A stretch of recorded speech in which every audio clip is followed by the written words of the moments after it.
এগুলোকে ব্যবহার করার জন্য রেখে দিয়েছিল।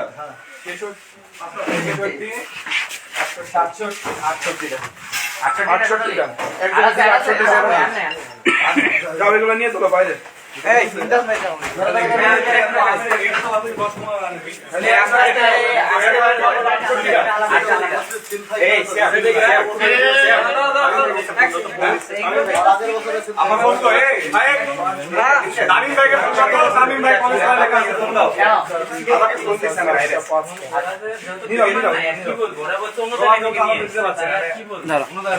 প্রমাণ থাকলে এগুলো ব্যাক করতে পারবে।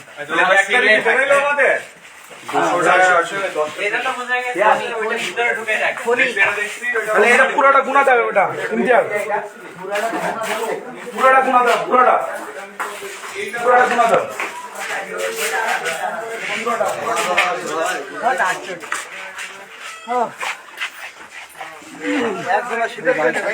দর্শক সকলকে স্বাগত জানাচ্ছি মেহেরপুর নিউজে। মেহেরপুর শহরের পন্ডের ঘাটপাড়া এলাকায় রেড ক্রিসেন্টের সোহাগের বাড়ি থেকে বিপুল পরিমাণ কম্বল উদ্ধার করেছে বৈষম্য বিরোধী ছাত্র আন্দোলনের সদস্যরা।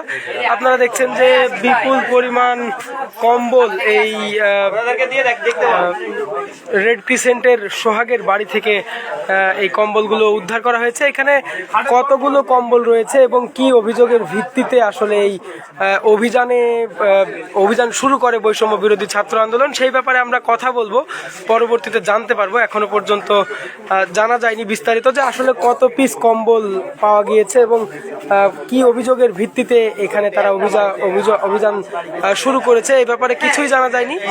তবে এইটুকু আমরা নিশ্চিত হয়েছে। আমরা এখন কথা বলবো বৈষম্য বিরোধী ছাত্র আন্দোলনের আহ্বায়ক ইমতিয়াজ আহমেদের সাথে যে আসলে কি উদ্দেশ্যে আপনারা এই অভিযান শুরু করেন এবং কি পরিমাণ কম্বল এখন পর্যন্ত আপনারা উদ্ধার করতে সক্ষম হয়েছেন, কোথায় থেকে এই কম্বলগুলো উদ্ধার করা হলো? আমরা বিগত 2 দিন ধরে আমরা এর আগে জানেন আপনারা আমরা রেড ক্রিসেন্টের অফিসে অডিট করছি।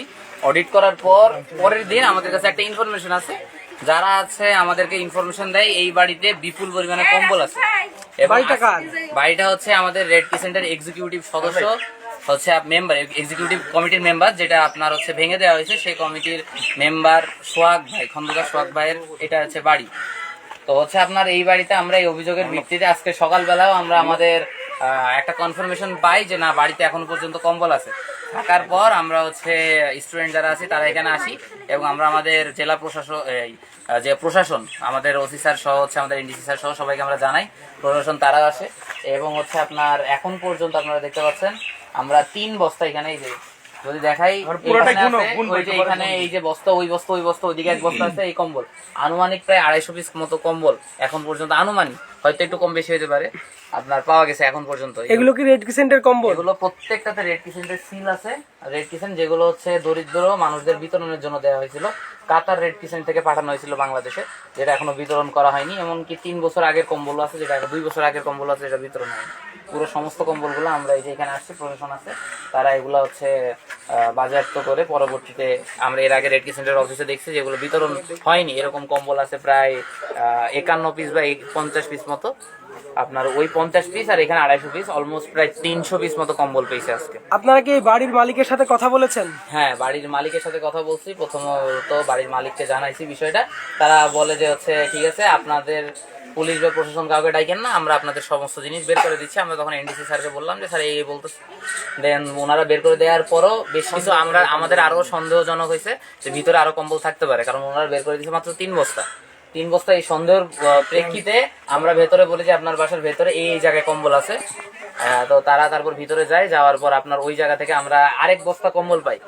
ওই বস্তার পাশে দেখে আমরা 3টা ট্যাঙ্ক থাকে, 5টা ট্যাঙ্ক থাকে। 5টা ট্যাঙ্ক থাকার পর ট্যাঙ্ক থেকে হচ্ছে আমরা সন্দেহ করি যে এই ট্যাঙ্কের ভেতরে কম্বল থাকবে। আমরা ওনাদেরকে বলি আপনারা একটা খোলেন ট্যাঙ্ক, দেন ওনারা নিজেরা বলে যে আমাদের 4টা ট্যাঙ্কের চাবি নাই, একটা চাবি আছে। দেন ওনারা ওইটা খোলে, ওইটার ভেতর থেকে প্রায় আমরা 34 পিস কম্বল পাই। যার কারণে আমরা আপনার হচ্ছে ওয়েট করি, অপেক্ষা করার পর ওনারা বাকি 3টা ট্যাঙ্ক খোলে। 3টা ট্যাঙ্কের আরেকটা ট্যাঙ্ক থেকে ওই 3টার ভেতরে ছিল না, আরেকটাতে তালা মারা ছিল, যেটা ওনারা বলে চাবি নেই।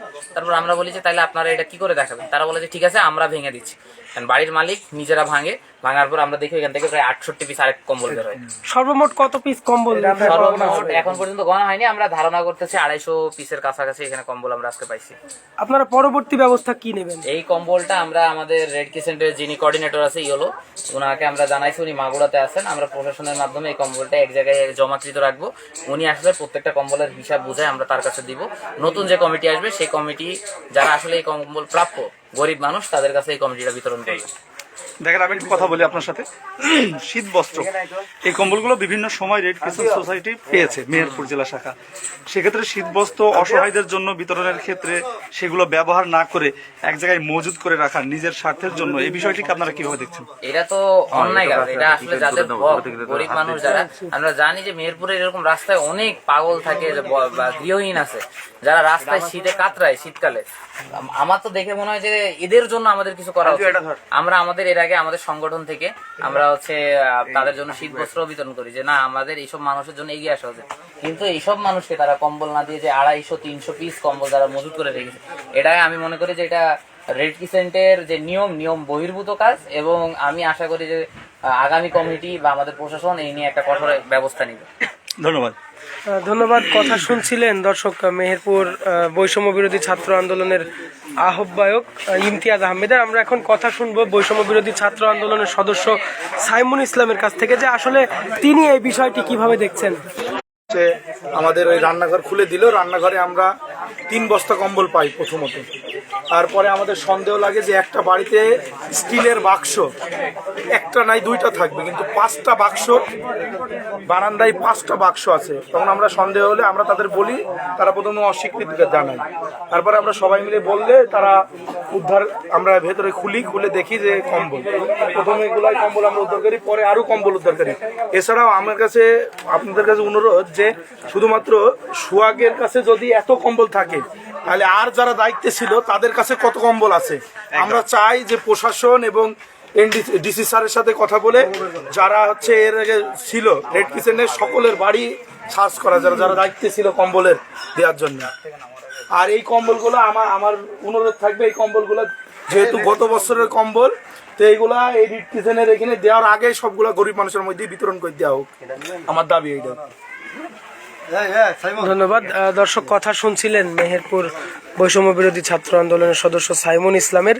তিনি যেমনটি জানালেন যে তারা গোপন সংবাদের ভিত্তিতে খবর পেয়েছে যে সোহাগের বাড়িতে বিপুল পরিমাণ কম্বল মজুদ করা রয়েছে এবং এগুলো সবই রেড ক্রিসেন্টের কম্বল। রেড ক্রিসেন্টের সিল রয়েছে এখানে এবং এই সিল সহ কিন্তু এই কম্বলগুলো উদ্ধার করা হয়েছে। বিপুল পরিমাণ কম্বল যেগুলো অসহায় হতদরিদ্র মানুষদের জন্য রেড ক্রিসেন্ট সোসাইটি বিভিন্ন দেশ থেকে বরাদ্দ হয়ে আসে এবং সেই কম্বলগুলো কিন্তু এখন আপনারা দেখছেন যে প্রায় 200 মতো কম্বল রেড ক্রিসেন্টের সদস্য সোহাগের বাড়ি থেকে, রেড ক্রিসেন্টের দায়িত্বপ্রাপ্ত সদস্য সোহাগের বাড়ি থেকে উদ্ধার করা হয়েছে এবং উদ্ধার করেছে বৈষম্য বিরোধী ছাত্র আন্দোলনের নেতারা।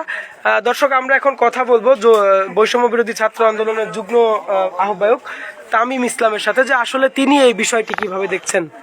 তো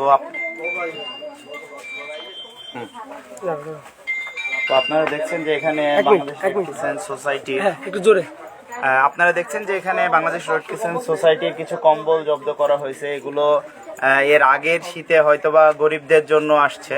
তো এখানে প্রায় 200-র উপরে কম্বল আছে, যেগুলো মানে জাস্ট একটা মাত্র সদস্যের বাসা থেকে পাওয়া গেছে।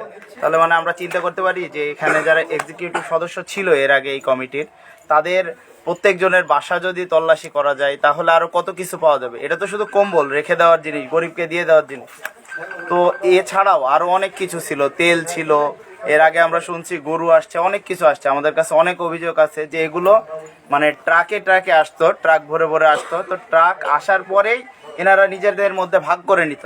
তা আমরা আজকে তার প্রমাণ দেখতে পাচ্ছি যে তারা বাসায় এনে এগুলো রেখে দিয়েছে, কিন্তু এটা তো বাসায় এনে রাখার জিনিস না। এগুলো বাংলাদেশের গরিব মানুষদের জন্য বিভিন্ন বাইরের দেশ থেকে আসে।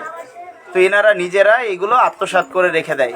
তো আমরা এগুলো জব্দ করেছি মেহেরপুর বৈষম্য বিরোধী ছাত্র আন্দোলনের পক্ষ থেকে। তো আমরা এগুলো চাই যে গরিব মানুষরা তাদের হক পাক, তো এই কথা বলে আমি আমার ধন্যবাদ। দর্শক, কথা শুনছিলেন বৈষম্য বিরোধী ছাত্র আন্দোলনের যুগ্ম আহ্বায়ক তামিম ইসলাম। তিনি যেমনটি বলছিলেন যে আসলে এগুলো কিন্তু অসহায় হতদরিদ্র মানুষদের জন্য বরাদ্দ হয়ে আসে।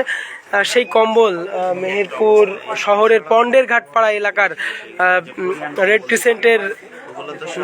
ক্রিসেন্টের দায়িত্বরত সোহাগ নামের এক ব্যক্তির বাড়ি থেকে এগুলো উদ্ধার করা হয়েছে। এখনো পর্যন্ত অভিযান অব্যাহত রয়েছে। বিপুল পরিমাণ কম্বল এখন পর্যন্ত পাওয়া গিয়েছে এবং এগুলো প্রত্যেকটিতে রেড ক্রিসেন্টের সিল রয়েছে। সে কথা জানিয়ে এতক্ষণ যারা মেহেরপুর নিউজের সঙ্গে ছিলেন সকলকে ধন্যবাদ জানিয়ে বিদায় নিচ্ছি। আবারও দেখা হবে, কথা হবে। সকলকে ধন্যবাদ।